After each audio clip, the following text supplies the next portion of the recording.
Good morning from the farmer's garden. I'm one of the farmers. I'm out at the chicken house right now. We finished our new chick pen about a week ago, and I said I would do a video tour of it, and I haven't gotten to that yet.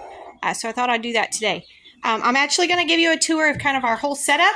I'm going to start with some chicks in the brooder. I wasn't going to say anything about these chicks.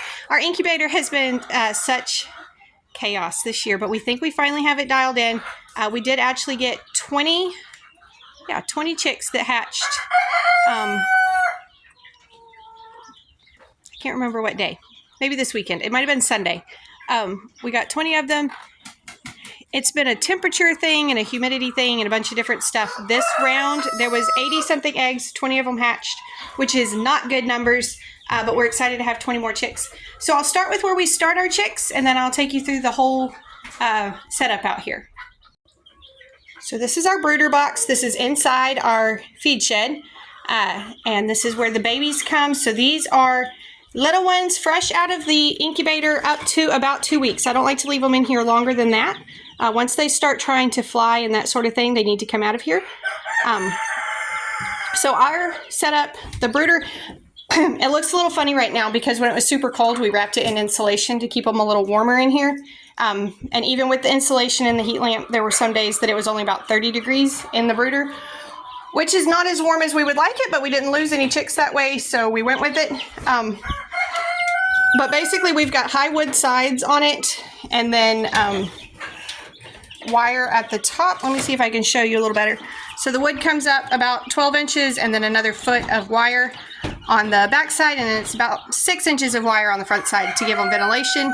At the bottom right now, we have this insulation stapled under it, and I have to clean all the poop and stuff off of it every once in a while.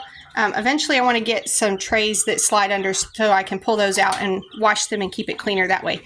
But we like the wire on the bottom so all the poop comes out. We don't have to mess with bedding or anything like that in here. So these ladies and gentlemen, they're straight run, so it's going to be some of each. These are looking pretty good. Got their feed and water. And I do actually turn off their heat lamp during the day. They could actually be fine without it at night most of the time now. But I've been turning it off during the day just because I like them to get acclimated to the outside temperature a little faster that way. All right, so that's where they start. All right, so this is the chick pen we just finished. This is where the chicks move after they leave the brooder. So we are actually really excited about this one. We don't ever get to build anything to make it pretty. And we think this one came out pretty too. So what we did, it looks a little wonky. I don't have a good angle, and I'm backed up to an electric fence. I don't want to run into that. It looks a little wonky because you can see like on that end, the boards are shorter and taller on this end. That's just because our pad is not fully level out here. It was more level when we first built it, but it's also washed a lot over the last year. It's been here for a year. So what we did is we just added onto our other chicken coop. We just brought out a lean-to from the side. The boards come up to within a foot of the top, and then we have wire on the top. We like to use this 2x4 wire instead of chicken wire. And people will stop us and be like, don't use that because raccoons and possums and stuff can get through that. Yeah, they can, but they can tear through chicken wire too. And we find that this doesn't tear as easily. It lasts longer. It's more durable. If we were having a really big issue with something coming in, we could come back and go over that with chicken wire, and that would sort of reinforce the chicken wire, or with hardware cloth. But we've never had an issue with anything just going through this. We do sometimes have things that dig. So because this is a chick pen, all of this is buried 6 to 8 inches all the way around. All right, so these chicks in here, we need to feed them. These chicks are a few weeks old and they're looking good. So this is what it looks like inside. Again, the boards are buried so nothing can dig through. We've got them a little roost over here. Food and water. And then we have one pullet that was being picked on in the pen with the others, and so she is hanging out with them. She's the dorm mother for the year. But all of these are looking really good. And so our goal eventually for this pen is to eventually divide this into 4 pieces. So what we'll do is we'll build 3 divider walls in here, and we will keep the chicks separated by age so that we don't have picking problems. So, for example, if I was to leave these girls in here and bring those other little chicks from the brooder, these would be pretty rough on those little ones from the brooder. So what we'll have to do is divide it so that the age groups stay separated until they get a little older.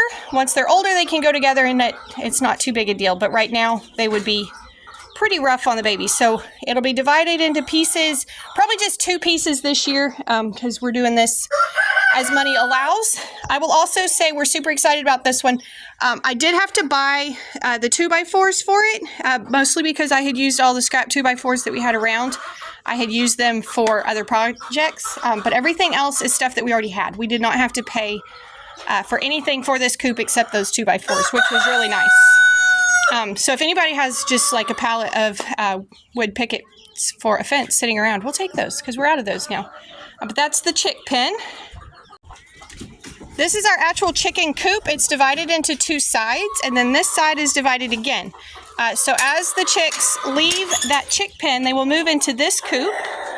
Currently, this side is our breeding flock, or one of our breeding flocks. This is the only one we have set right now. This is a new rooster for us. I'm not confident what breed he is because we got him from Tractor Supply, and it was kind of late in the season, and they had just thrown all the chicks together. But he's been real gentle for us and gentle with the ladies, which we appreciate. His name is Soda Pop.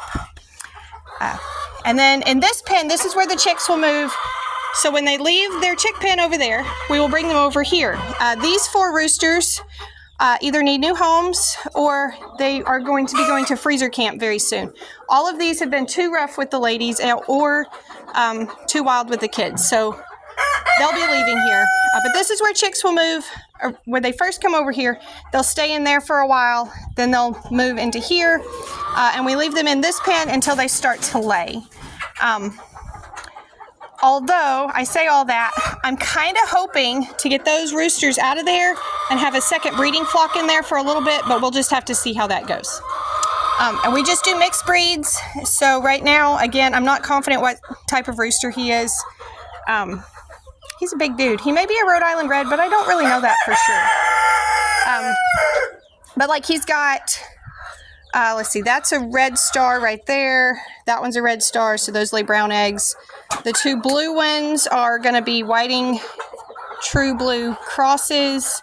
Australorp crosses for the black ones. That girl right there is Squirt. She's a black star. And then we've got that red one, the red one in the nest box, and Pirate right there are all just mixed breeds for green eggs. And this one in the nest box is picking on eggs, and I don't appreciate that. Excuse you, you're not allowed to eat the eggs. We'll eat you if you eat the eggs. That's how that goes. Need to add some more nesting for them as well. And then we have this pen. This is what we call our production flock. So we do currently have Junior in here with these girls. Normally we don't keep a rooster with our production flock just because we have some customers that have gotten fertile eggs before, and that's unpleasant to say the least. And so they don't want to get that. They don't want to have a chance of finding a fertile egg. So we normally don't keep a rooster in here. I will say there is very little chance, there is no chance, that Junior by himself is able to cover all of these ladies. So most of these eggs are not fertile. But this time of year, we just kind of have to put the birds where they belong, and that's just putting them somewhere. He has been with us for a couple of years now. We love his personality, so we like to keep him around and use him in our breeding flock. It is egg laying time of day. Look at all these fluffy butts crammed in here. And then all the ones that decided they weren't going to wait and they just laid on the ground. For some reason, they don't use this bottom row. I don't know why. I don't understand it, but they don't. So this is the production pen. All of these eggs that come out of here go straight into cartons to be sold. And we've got somewhere between 30 and 40 hens in here right now. I can't remember exactly how many. I'm going to let them out for the morning. We try to let our production hens out. Sometimes we do a swap back and forth with our breeding flock going out one day and our production flock one day. But because I have a new rooster in there with the breeding flock, I've just been kind of leaving them up for now. I do have a couple of young pullets in this pen that don't always understand how this is supposed to work. Sometimes they make a pain out of themselves. But you can see they're always super excited to leave and get out and come and scratch and peck and find bugs and leaves and all the things. Of course, they've pretty much pecked their yard clean at this point.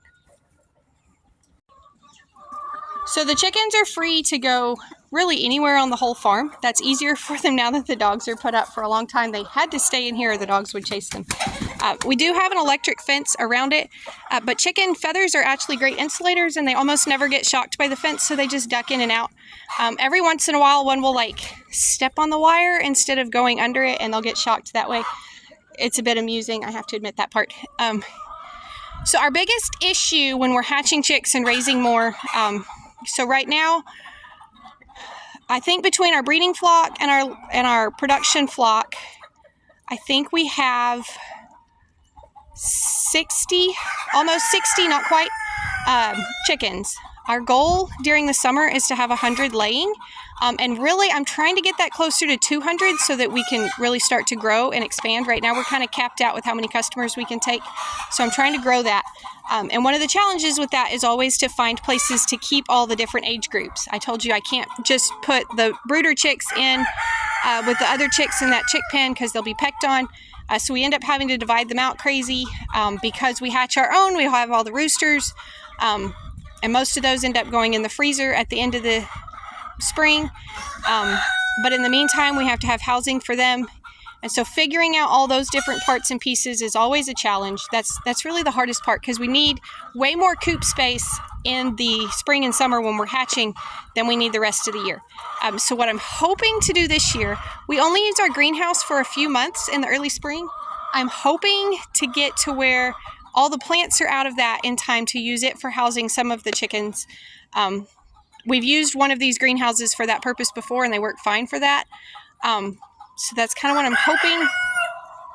We'll see. But keeping them all divided is always kind of the tricky part.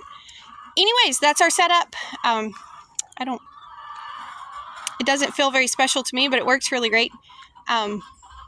We have not had a lot of problems with predators in this particular spot. We had a possum for a while, and we would hear the chickens out here screaming at it at night. And we'd come out. Finally, one night we laid eyes on it, and we realized where it was coming through, and so we fixed all of that area where it was coming through. But it was a big male possum. He was huge, and we never managed to trap him. We did catch a smaller female, and we took her and released her further away from the chicken coop.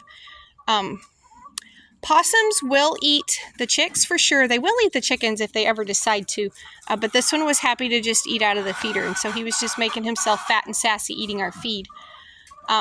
Skunks can be a real problem. Skunks will definitely eat your chickens. Skunks are, they eat the chickens just for fun. They'll kill them, pull off the heads, and leave just dead birds everywhere. Coons will do the same thing.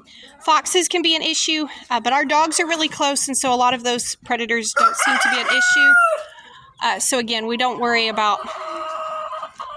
have to worry too much about that. Like we have places along the bottom where stuff could dig in pretty easy, and we're not super concerned with it.